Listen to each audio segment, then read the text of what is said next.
I'm Sergeant Chris Monroe, Chrismunro. I'm the sergeant in charge of the traffic unit here at the Boynton Beach Police Department. Just a quick update. Since Monday evening, my investigators and myself have been working day and night, trying to get through many leads to try to find the vehicle as well as the driver involved in this case. We do know that the vehicle involved is a newer model white Chevy Camaro.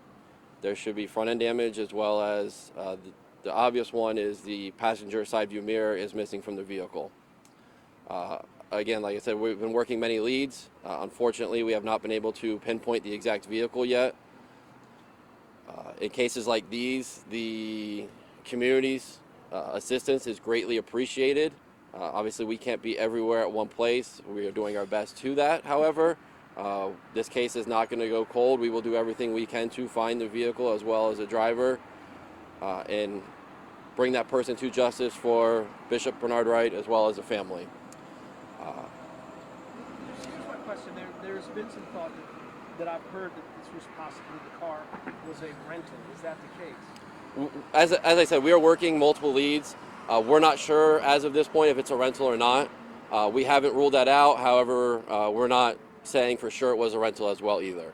Like I said, again, that's one of those leads we are working and trying to exhaust all of them to ultimately find the vehicle and the driver. So Check the cameras in the area.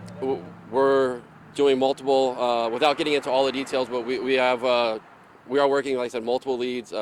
My investigators and myself have been working literally day and night into the early hours of the morning, following up on every tip that comes in and everything that we can find to locate, like I said, the involved parties. What's the speed limit on this road, and do you think the driver who hit him was speeding? The speed limit, this section of Federal Highway, is 35 miles an hour. There's no indication right now that excessive speed is a factor in the crash. Obviously, if anyone's hit by a car at all, it's not going to be good for the body. When you have a 4,000 pound vehicle hit a 150, 200 pound person, it's the laws of physics. The car is going to win, unfortunately. Thankfully, Bishop Wright is not in worse condition. Obviously, he's not in good condition, but it could be a lot worse as well. And we are praying for his recovery. However, like I said, at this point, our concern is obviously finding the vehicle, making sure Bishop Wright gets better, and bringing that person to justice. What sort of help do you need from the public? Anyone with any kind of tip, please come forward. It can be done anonymously. One of our investigators can be contacted at 561-742-6165, or can reach out to our dispatch and non-emergency number at 561-732-8116. Again, if you don't want to leave a name and a phone number, contact information, that's fine. You can just leave the information you have if you want to. But like I said, any tip from the community is greatly appreciated, and we will follow up and do obviously everything we can to locate the person, and hopefully those tips can help pan out. Sergeant, do you know at any point was any portion of the road shut off when the vigil occurred that? To my understanding, the roadway was not shut off. I'm not going to get into the details as far as what arrangements were made prior to it for the vigil. I'm here on behalf of the crash and the investigation portion. Right now, like I said, those details we can follow up later, but right now I'm just here for the crash and our investigative standpoint in regards to that. Are you getting people coming forward? Are they calling? Are they? We've had a few, not as many as we like, based on just obviously the amount of knowledge people have, and I know there were a number of people out here at the vigil at the time, and our investigators did speak to many, if not all of them, in regards to what they saw that night. Unfortunately, it's not just one white Chevy Camaro out there, so it's actually trying to pinpoint that exact vehicle involved. So, How common are hit and runs here in Boynton Beach? Is this a trend? Is this a problem? Or is this a one-off? I wouldn't say it's a trend. They have been more, seem to be coming more frequently, but I wouldn't say it's a trend. There's many factors that lead into why people leave the scene of a crash. Some are just honest mistakes. They don't even realize they're involved in minor crashes. Obviously, this is not the case. You're going to realize if you hit an actual person. But there's many different things. People don't have insurance, don't have a license, they're running from something else. But there's no specific trend that we've identified as far as hit and run accidents in the city. Have a question? Yes, sir.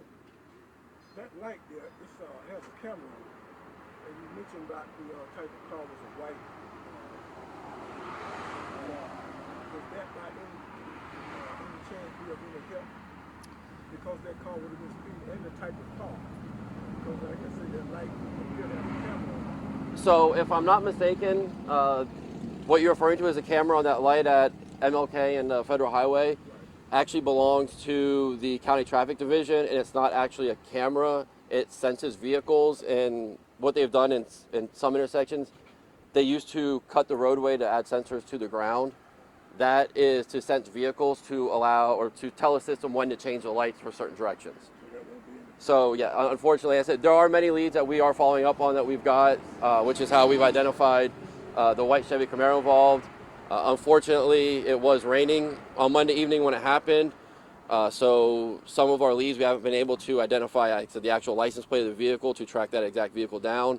But like I said, we have been able to identify, at least narrow it down to the color, make, and model of the vehicle. So What would the driver be charged with if you catch them?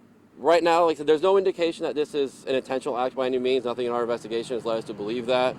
However, depending on the circumstances, the driver could be charged with leaving the scene of a crash involving serious bodily injury.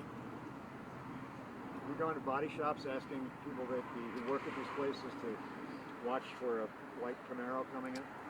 Like I mentioned earlier, I'm not going to get to our exact tactics and investigation, but there are many avenues we are taking to try to locate this vehicle. Are you close to an arrest? I would like to say yes, but again, it comes down to locating the vehicle and identifying the driver. So we could get a tip 5 minutes from now and we could have an arrest by the end of the day, or it could be a month from now, unfortunately. All is going to come down to us, like I said, locating the vehicle and identifying that driver. Did anyone attempt to follow the car? There's a lot of people here. Did anybody start driving after the car? There was one witness. Unfortunately, based on the commotion, followed the wrong vehicle involved and not the actual one, which, like I said, based on people's emotions, adrenaline, unfortunately it does happen. By no means are we blaming that person. We do appreciate the effort, obviously. Just unfortunately, I said, based on the circumstances, the other vehicles in the area, that person did end up following the wrong vehicle, not the actual, the Camaro that was involved. So Which lane was he in when he was hit? he was in the outside lane, so the right lane. So it would be like right over here on the other side of that fence? That area, yes. So just a couple of feet from the sidewalk. Yeah, approximately probably 10 feet or so, given the distance of the bicycle lane there. Any other questions for me? All right, I'm going to turn it back over to the family.